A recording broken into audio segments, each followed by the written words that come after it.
Hello viewers, the much anticipated Edo 2024 governorship election has come and gone, but the beautiful memories and experience observations from the electorate is still very much fresh in their mind. So in that spirit, we're going to be going out there to talk to some of them to hear what they really have to say and some of the observations they have, right from the polling units down to the coalition center. It's Viewpoint on ITV. I am Caroline Okonji. Well, it was very free and fair. Even the blind man, we really know that it was free and fair. Everywhere was peaceful conduct, quiet. It was well coordinated. In fact, the best election that's ever been done and well concluded in Edo State. Free and fair. The masses were happy. They went out to vote their conscience, and it was very free and fair. In fact, the masses came out overwhelmingly to vote. Right from the beginning of the campaign, it has been very tense. It has not been easy. There was threats here and there, police threat, vigilante threat, talk threat.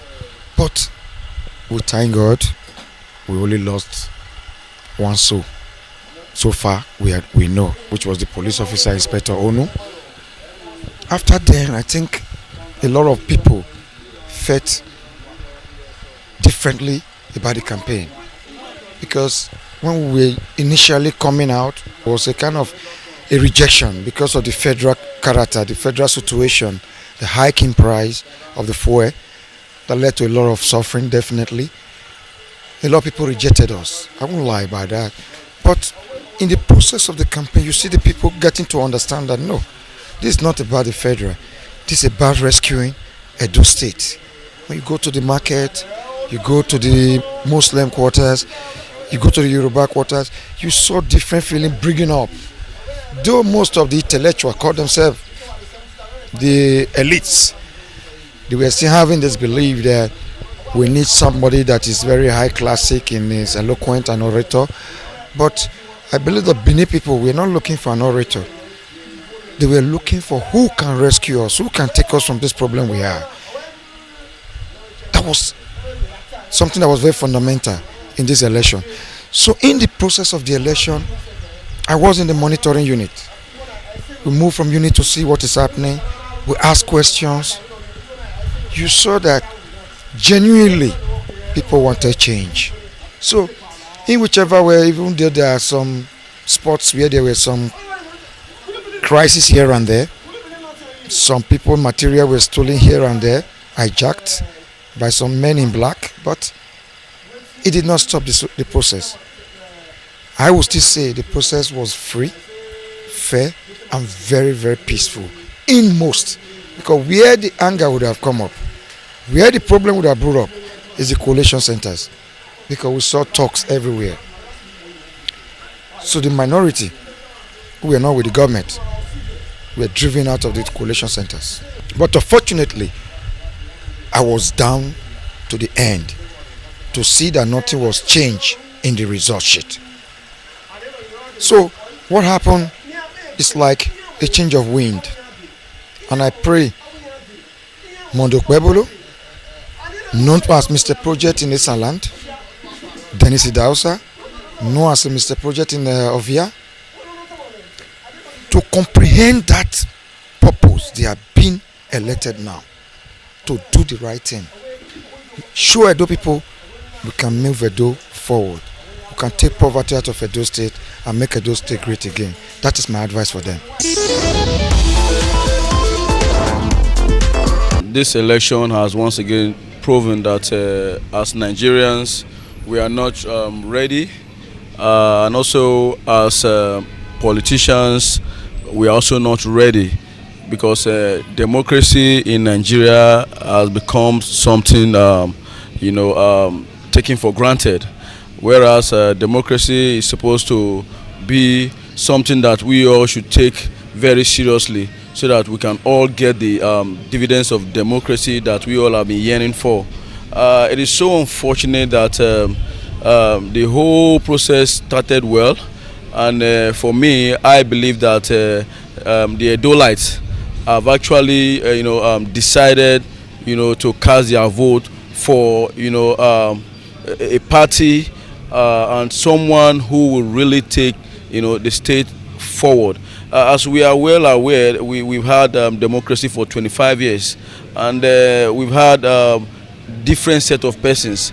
We've had two political parties governing us, and to this point, there has not been anything meaningful on ground as a state and even as a nation. So that alone, I was thinking that the people in Edo State are going to come out en masse to try to change the narrative and put in a government that can work for the greater good of all. But what we saw at the polling unit was that we saw people who came out and they started, monetizing their votes. You see somebody telling you that he or she is looking for the highest bidder to be able to sell their vote to. And then it goes a long way to show that we are still very, very backwards. We are still very backward. And then election came and votes were casted. The election was monetized. Then it means that the will of the people have been upturned, and that is not good for our democracy, because if you realize what happened in the 2023 election actually left a lot of voters apathy. People didn't even come out for this election. A lot of persons didn't come out for this election at all. We have just few persons who came out, but those few persons also went out there to monetize their vote, which is very, very wrong. So for me, I don't think that we are actually practicing democracy. I don't think as Nigerians we are really willing and ready to change this situation that we find ourselves in Nigeria, and things are going to keep going bad because we keep making poor decisions, and it's not good for us at all. It's so bad. It was not a surprising thing to some of us, because Edo, we are one family. Whether APC, PDP, Labour, we normally sat together. Because if you see what happened, I've never experienced something in my life in the history of politics. Because the intimidation, I didn't even see anything about the election. Nothing related between the election and what INEC is announcing. So to me, I believe it's only God who can intervene in this matter. I don't even think there is nothing anybody can do what I've just seen now. So as far as I'm concerned, I'm discouraged to vote in any election in Nigeria from now on. There is nothing like free, there is nothing like fair in this election.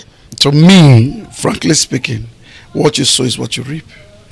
And so they are sowing what they reap, or they are reaping what they sow. The right English should be used. And there's nothing wrong. Everything went well. We monitored some of the polling units, went very well. And so if you live in a glass house, don't throw stone. And that's my advice even to our incoming Governor Modokbe Owolo.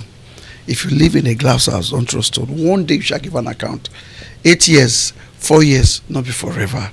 So that my small counsel be that for those where they come in now to learn from, and to also know that to me everything went well.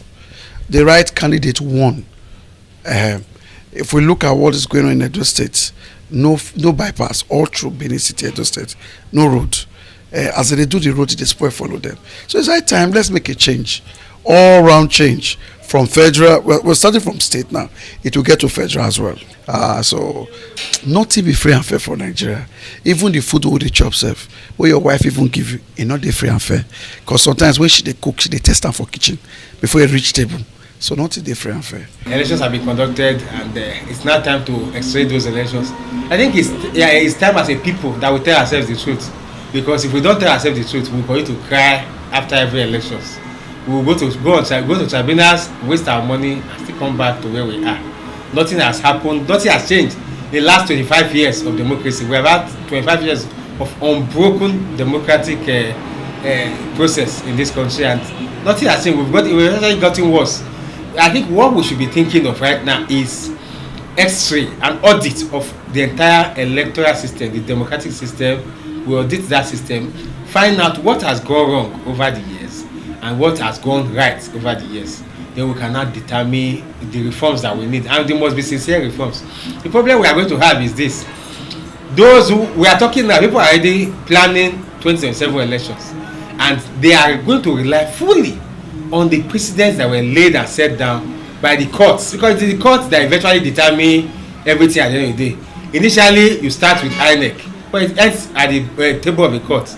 The courts have always ruled a bit outside the Electoral Act, because the Electoral Act and the regulations made pursuant to the Electoral Act, they are sufficient to ensure that these things that we are seeing, they don't happen. That's the truth.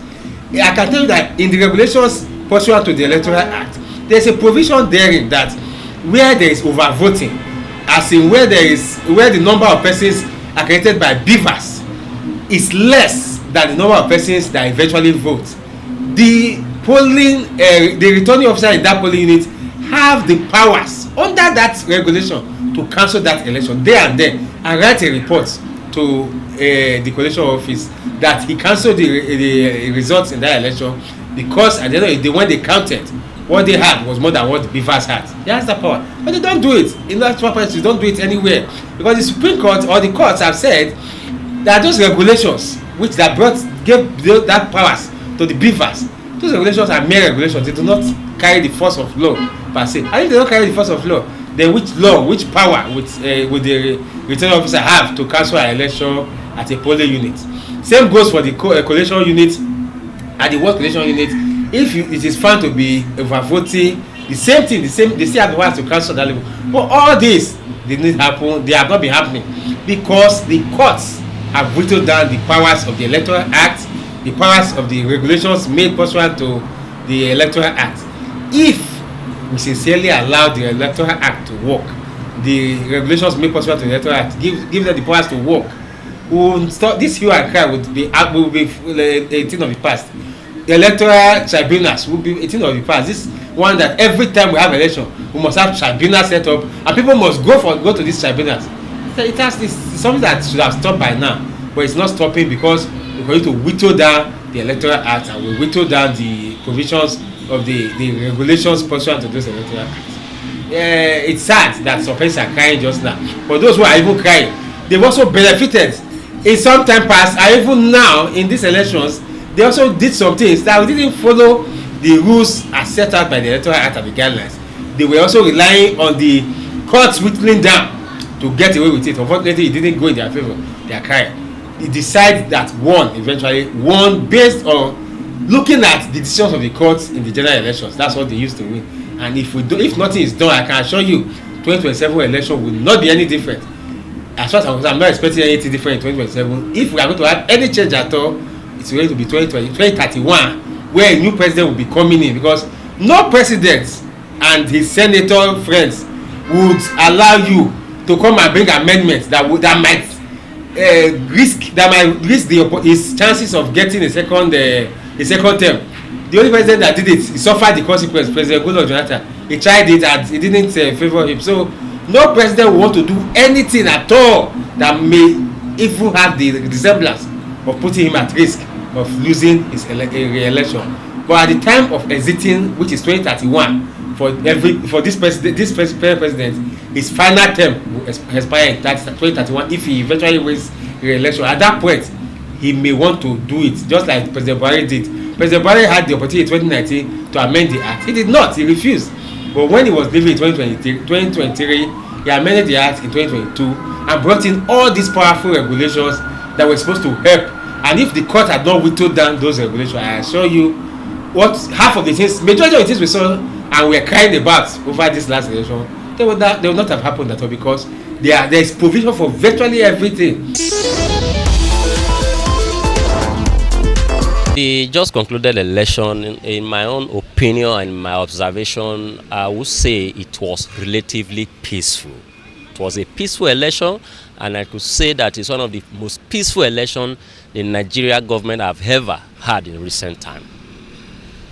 And whether the question that borders on whether it was a fair, credible election, in all fairness, it was peaceful, but fair election, a free, fair and credible election is an illusion in Nigeria political arena, because those that tend to be the actors, both the institutions, are not credible in nature. So one shouldn't be expecting 100% credible election, but it was fair enough. There was a level playing ground for the parties to participate. We observed vote buying by the major political parties, and I want to also commend the INEC in its conduct But that's not to say that they were perfect in his conduct, but we experienced high level of improvement compared to the previous election. So the area that I'm most concerned personally is the area of violence. We did not record any form of violence. There was no bloodshed. There was no loss of life or destruction of property. That alone, I give kudos to all the security agencies who ensured that it was peaceful. In every election is a social contract, like we all know, where the citizens elect representative to help manage both the human and other resources. So now that a governor has been elected, the person of Senator Monday Okpebholo, we expect that having elected him, he should do the needful by providing infrastructural development and looking into the areas this outgoing administration could not also meet up with the demands of the people, to quickly measure up the demands.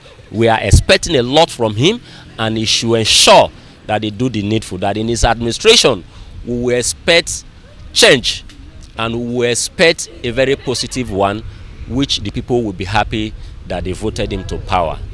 Just quickly before we wrap it up from here, I would say that a choice has been made and expectations are beginning to roll out from the citizens as to what they are going to be expecting from the incoming, or rather the new administration. It's a Viewpoint on ITV. I am Caroline Okonji.